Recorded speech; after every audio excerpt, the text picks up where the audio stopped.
Computer. Kick off. Want to kick off AI? Loading. And I won't kick it out this time. So you say. Hey, here we are. Adam Bell started the recording, and I'll kick off intro. Here we go. Good afternoon, good morning, or good evening, and welcome to the Blurring the Lines podcast. I am one of your hosts, Adam Bell, and joining me as always is my co-host, Peter Nikolaidis. How you doing today, Peter? I'm doing pretty good, Adam. How about yourself? I am doing well. I do appreciate that you dressed up for the podcast today. You look like you're ready for date night, and it's going to be fantastic. It is date night. But I did have a call with a client. I had 2 client calls immediately before this one, so I figured I'll put on a collar. Why not? Yeah. You know. So I'm wearing shorts. I'm wearing my athletic running shorts and no shoes, no socks. But It's a Zoom world. It's a Zoom world. So there you go. Oh man. All right. How are things? How are things down south? So they're doing well. It's hot down here. Everything's humid. The lavender season, as far as the growing and harvesting, is complete. We have our lavender cut and bundled and boxed and dried, and now it's time to make crafts and things of all that stuff. Okay. So getting ready to see all that stuff on our website. Probably not going to see any products on our website this year. It's going to be more about product development, building things, giving things away of like, hey, Peter, do you like this wreath? Or where this lab?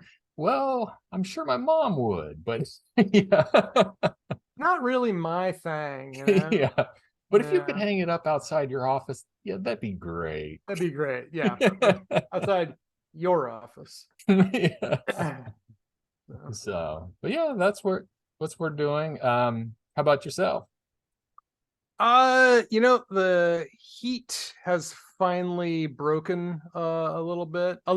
It's only 80, it's only 78 right now, with a high of 80.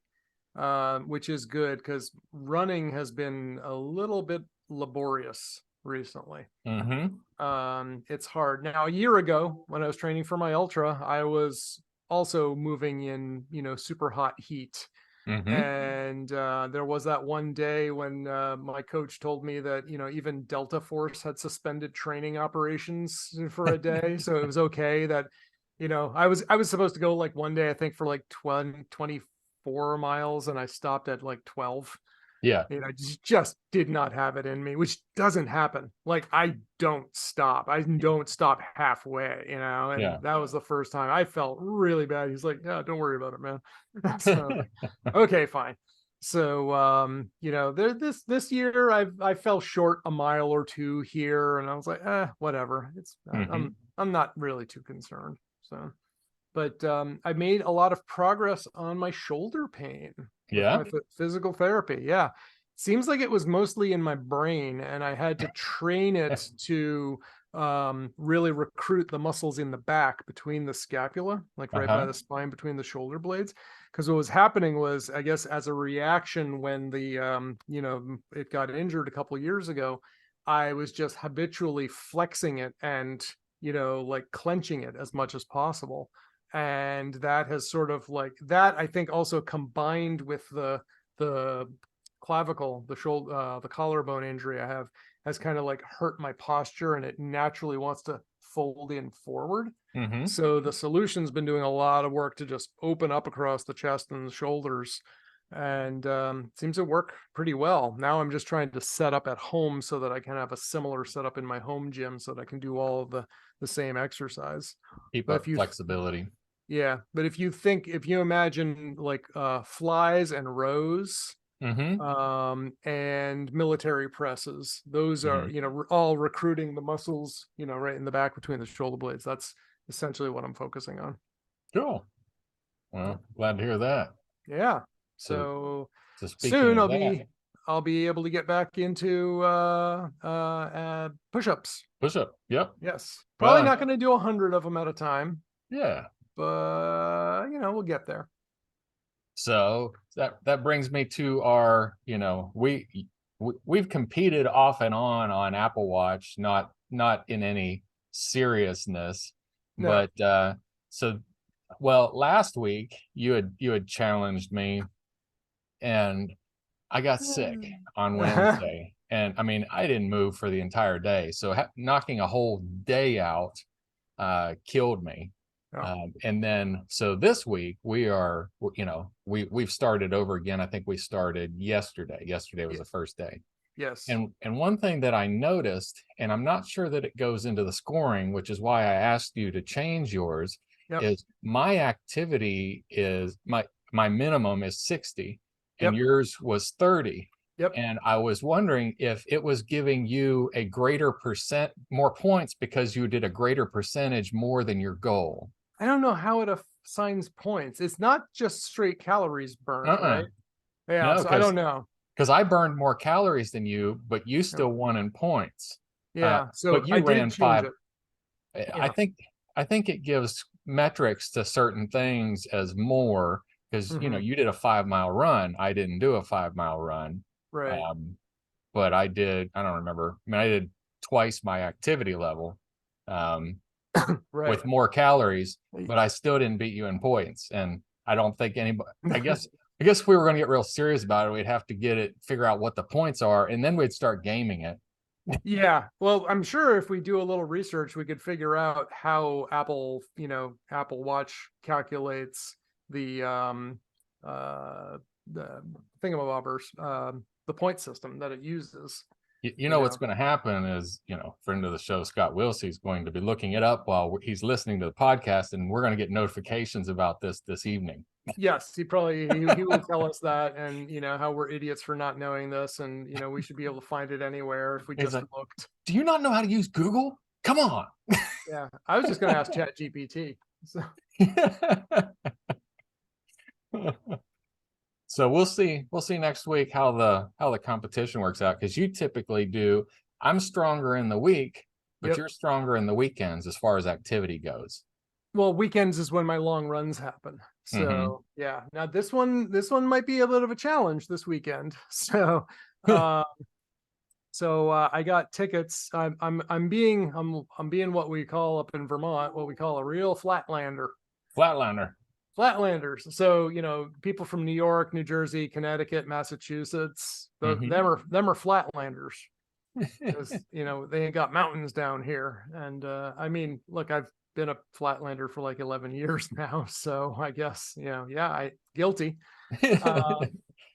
So anyway, I got tickets to the Killington Wine Festival. So we're going up to Killington, the formerly Killington ski area, now Killington Vacation Resort, year round and stuff.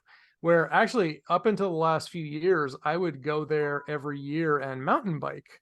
But I haven't done that the last COVID was one reason for a while.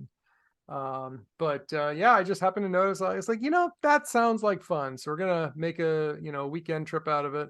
The lady and I are going to do our Saturday morning runs tomorrow, and then shower, hop in the car, head straight up to the top of Killington where they're having their wine festival. And then I got a little condo and Airbnb right at the resort there for the night. And then we'll head back on Sunday after we do our long run, probably up at one of my old mountain biking hangouts up there. So there's a nice little park in Rutland where I'm hoping we can do some trail running. So that should be fun. That sounds like fun. Yep. Very good. Yeah. So I brought up something to you offline about my Apple Watch and sleep tracking, and I'm pretty sure that I've nailed it down to it's a feature. Are you sleeping wrong, Adam? Is that the problem? Yeah. Any bug that stays around and is known, and it's not going to be fixed, it's not a bug, it's a feature. So I have figured out the feature because where I am at my farm, I have 0 cellular coverage. So it goes into SOS mode as long as I'm out here. But I have Wi-Fi and I've got fiber, internet, gigabit fiber, so I'm fine on the Wi-Fi. Mm-hmm.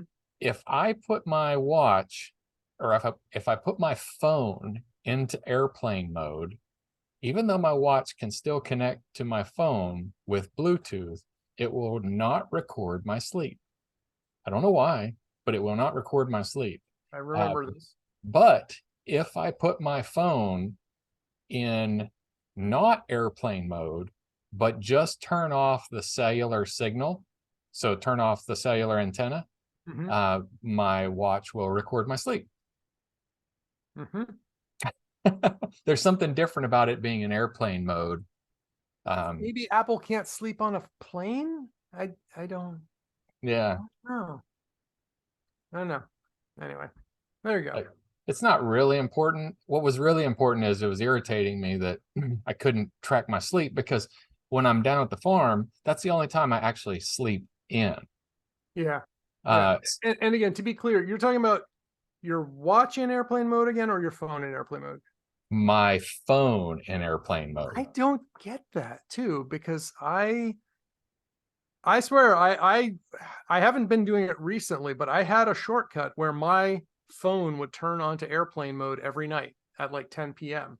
And I remembered I turned it off because I had been staying out at night a few times. And you know, the like I'd be out and all of a sudden like I can't navigate home because it's in airplane mode. And so that so I ended up turning that off, and then I rebuilt my phone a while ago. You know, I had to like reinstall it from scratch and stuff. Why don't I try that? I'll put my phone in airplane mode and I'll put my watch in airplane mode and see, because maybe the cellular is still affecting some way. It really shouldn't, though. Yeah. That's why I say it's a bug. I'm just like pausing to think about. Wait, what? No.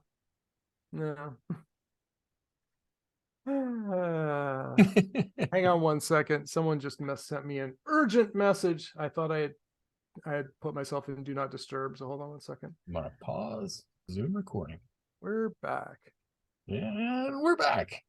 Sorry about that.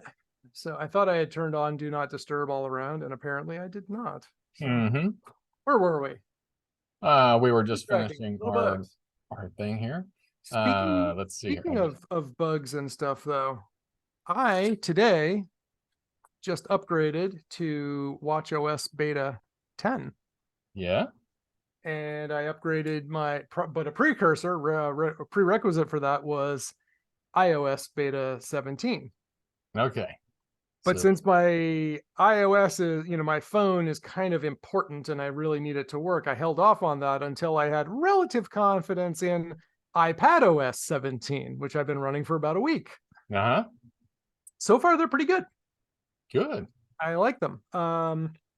They've made some changes to the widgets.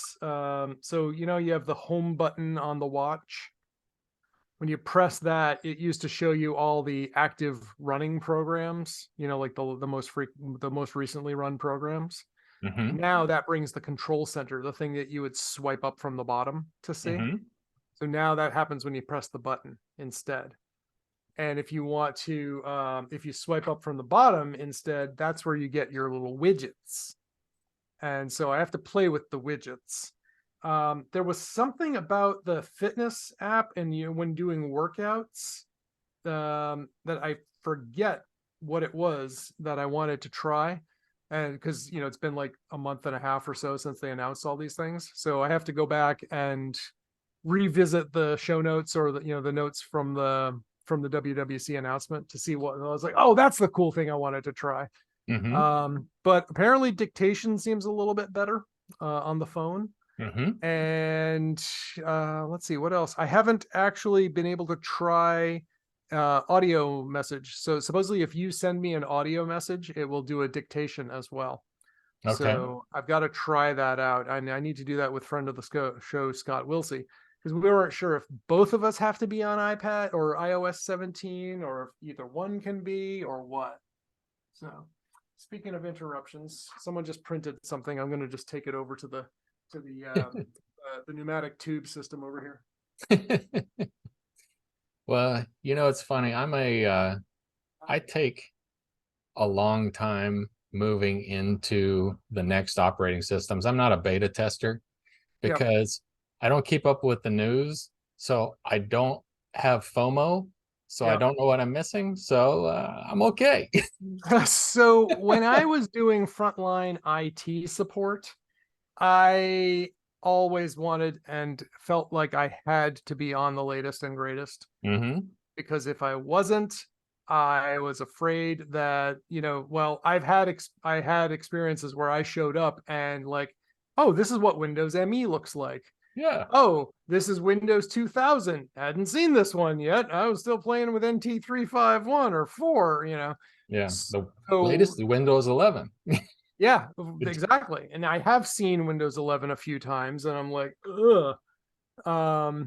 But I generally, I would try to stay on top of those things because I didn't want my first time, this was back when I was just a break fix computer guy, right? And I didn't want the first time I had an interaction with a machine being on my customer's dime. Yeah. So, I'd want to get familiar with it. Now I'm just like, read the latest security bulletins, make sure that, but so far, like Windows 11, Windows 10, I haven't seen a lot of like only Windows 11 is affected by this, or, Windows 10 is affected by this, but 11 isn't. Upgrade now. So anyway, that's just a little, all right, little observation. So I got a quiz for you. Do it. Is Apple iMessage encrypted? Yes. Yes, it is. I wasn't sure of that. I know that, we communicate over Signal because of the security, but I still don't see how, I don't know. So iMessage does have end-to-end encryption, and the legal notice says there's no way for Apple to decrypt the content of your conversations when they're in transit between devices. Attachments that you send over iMessage, such as photos, are encrypted. No one but the sender and receiver can access them. But notice that it said during transit. Yes. When it's sitting on the phone, it is decrypted. Well, it is decrypted, otherwise you can't look at it. Right? Yeah. Read it. The thing is, though, is Apple manages those encryption keys. Right. And that's how you can see your iMessage across multiple devices. So that's one thing where I don't know. And I've seen some debates on this, but essentially if you can pick up a new phone and punch in, get your stuff back. I don't know if they're encrypting it with your iCloud password. I don't know. I'm not sure about that. I forget. I haven't been looking. I defaulted to, if I want to make sure it's, guarantee it's secure, I use Signal. And I just assume that iMessages isn't. And I go for, that's my default stance. So I don't remember right now, but I was pretty sure I saw some debates on this. And I know that Apple manages the encryption keys, right? So if they've got your keys, they should be able to decrypt the stuff, right? But maybe those keys are hashed with your iCloud password or something. I don't remember how it works right now, so I'm not really certain. Because wouldn't it be like us having the BitLocker code, in Active Directory or Azure? It's encrypted, the drive's encrypted, nobody can read it, but you got the code, you decrypt. If you can get that decryption code, essentially you've got the password to decrypt it, right? So, yeah. Oh, and I got I read a conspiracy theory thought, and thought you might want to get on board with this. Oh, sure. There are lots of password generators out there on the web. Yeah. What if you made a quote unquote random password generator for the masses to use, but instead of it actually generating a random password, it generates a password that has the exact same hash code as what you want it to be? Is that possible? Sure. You can seed it. You can predict, what these things are. So just like, the RSA tokens and stuff, these little guys, Uh-huh. just like these, if you have the seeds, then what the numbers are. That's how the server knows that this 6-digit code on here is the right one, right? There has to have a previously agreed upon handshake out there somewhere. So that means it can predict what the right numbers are going to be based on those seeds. You could do the same thing with a random password generator. So yeah, if one password was just a huge, like Trojan, wow. Wow. Yeah. I thought about that. I was like, huh, Yeah. could do that. I remember when I was doing my CISSP training, I remember the joke was, you just imagine if Angry Birds was a Trojan? Yeah. That'd be like the same thing. So Mm-hmm. yeah, you hear stuff like that every now and then, and you're like, and then you're like, well, I don't know. The NSA has a lot of pull. Uh-huh. See, I think Just spin I up a think whole, spin up your own dummy corporation and just like undercut the masses. Just mhm. you own government so that they that they're very friendly to what's going on, and you give you breaks and discounts to help you dominate the market. There's always a question about monopoly, but no, those monopolies, they never seem to break. There's no price gouging going on. And No. Yeah, I told my wife the other night, I said, all the passwords that we have and everything and identities, and I do think that at some point in our near future, and I say near, I mean decades, is we will have one identity that's really us, and that's how you log onto computers, log onto phones. You don't have a password. You just prove your identity, and that's who Mhm. you are when you get on the terminal or whatever. It knows that you're Peter Nikolaidis, and Mhm. you don't need a password because it's you. Yeah, well, I mean, biometrics is a step in that direction. You know, like right now, I'm seeing a lot of places going passwordless, and the way they're doing it is by sending you an email. But all Yeah. that, you still have to get into your email somehow, right? So you're assuming that email is compromised. And I did an incident response late last year where the attacker had compromised a a guy's whole system, which Mm-hmm. included his email. So the attackers then found that this guy had remote access to another computer where the authentication method was a code sent in your email. And that was exactly the scenario that I had, complained about to this vendor about how, like, you don't have real two-factor authentication. You're just confirming that I have access to my email. Mm-hmm. And it was about 6 months later they implemented Google Authenticator, compatible authentication.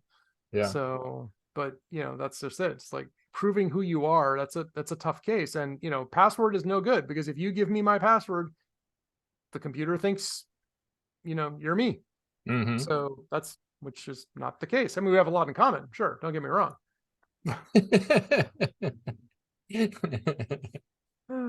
So, well, cool. Well, and one of the things that you and I were chatting about before we got on board was we were talking about company culture, and that the more I'm involved in corporate, the more I see, the more that culture comes top down. Um, Yes. you know, Sometimes an absentee owner or whatever, they don't have the culture, but whoever is perceived as the culture person, the iconic person of the company, their attitudes, the way they deal with each other, the way they deal with their clients, their outward appearance, it trickles down.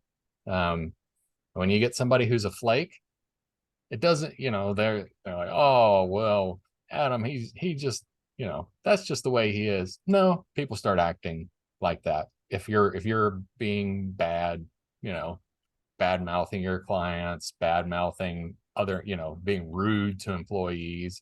It's kind of Mm-hmm. like parents. you know.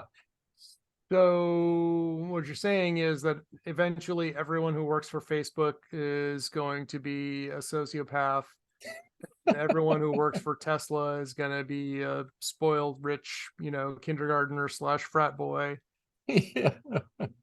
I think that they attract people like themselves, because you don't want to be, if you and I had strong diametric feelings about things, just whatever they are, whether it's political or religion or whatever, you wouldn't want to hang out with me much, just in general.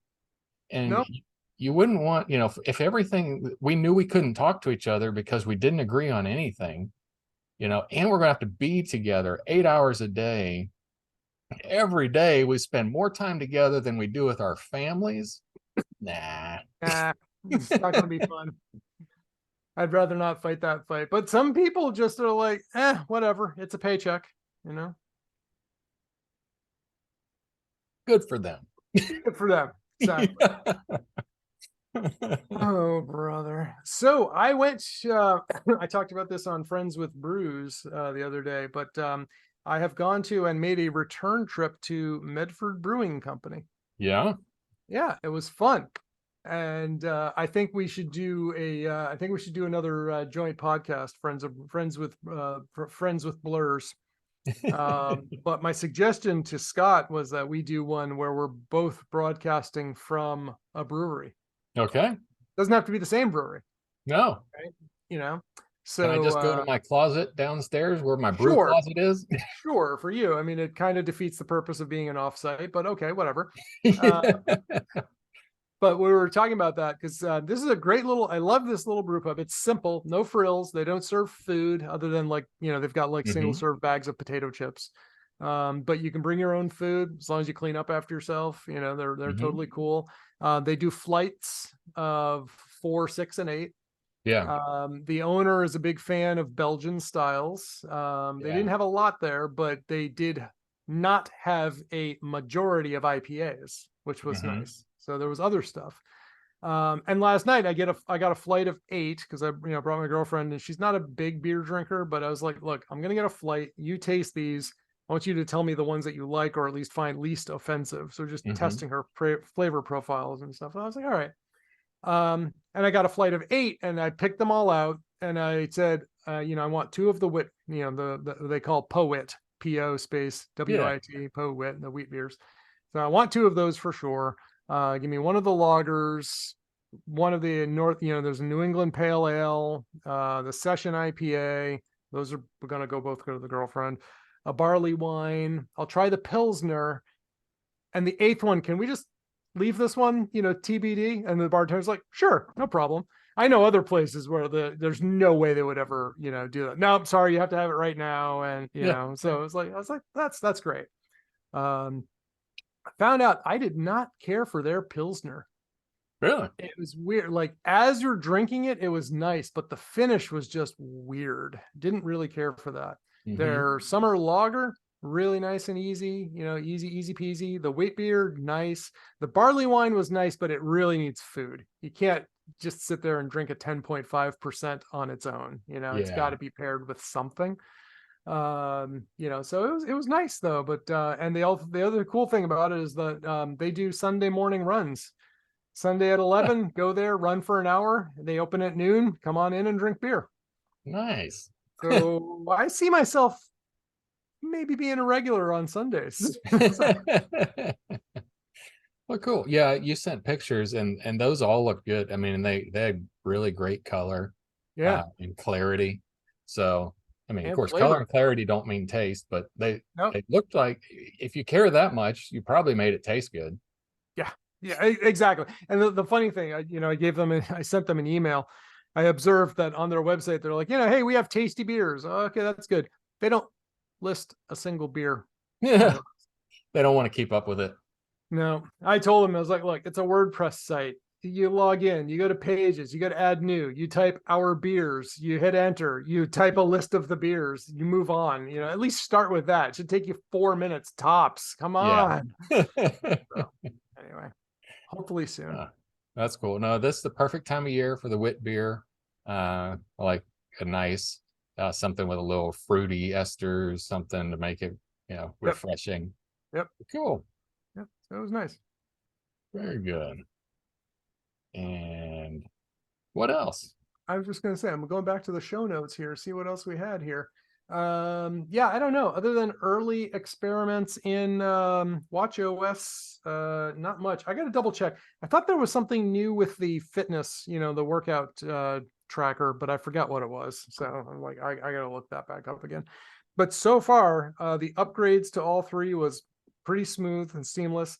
The only hiccup along the way was when I went to iOS 17 on the first reboot. It's like, you're done. Congratulations. And you hit the, just click this button to continue. I hit that button to continue, and half an hour later, it was still continuing. Okay. So I powered it off, powered it back on again, and everything was fine.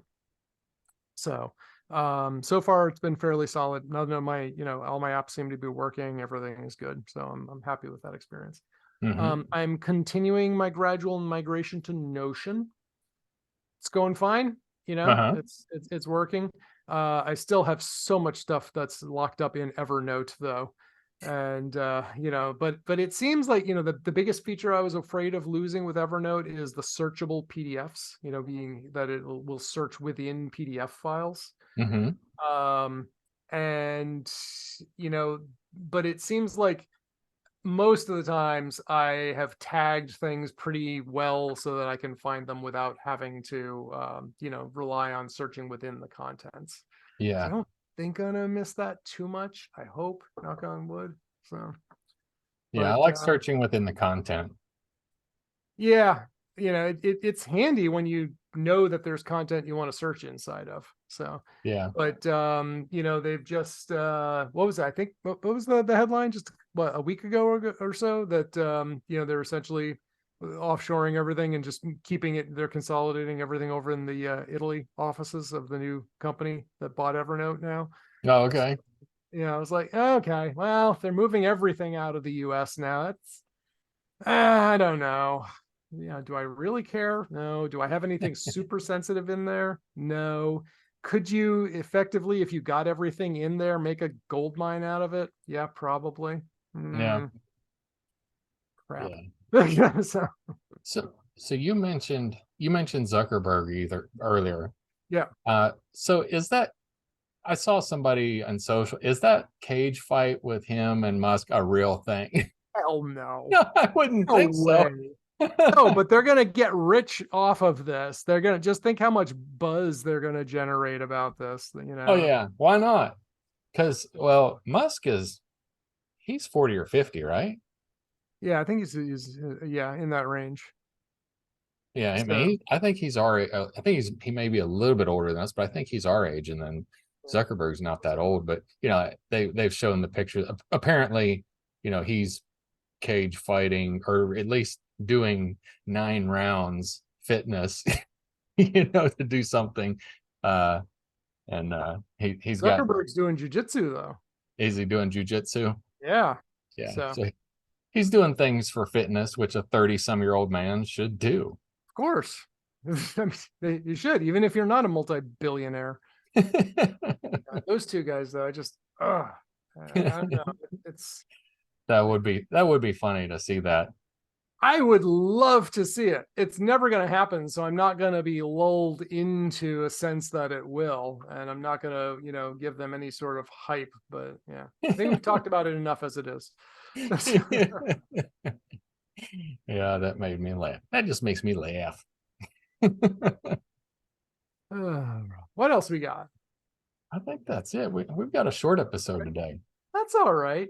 That's all right. Every now and then getting a short episode out, keep it short, keep our listeners engaged, and end on a high note. I think it's just fine. So yeah, we'll end on a high note. Our sentiment is up to 74% thanks to AI. I mean, so whatever bad mood we were in, or maybe we just have frowny faces. Our sentiment is going up, so we're good. So on that note, I say that we tell our friends and dear listener, if you want to find us, we can be found at blurringthelinespodcast.com.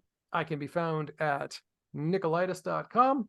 Adam can be found at sublimecomp.com or rrlavender.com. I can also be found at yogawithpeter.com.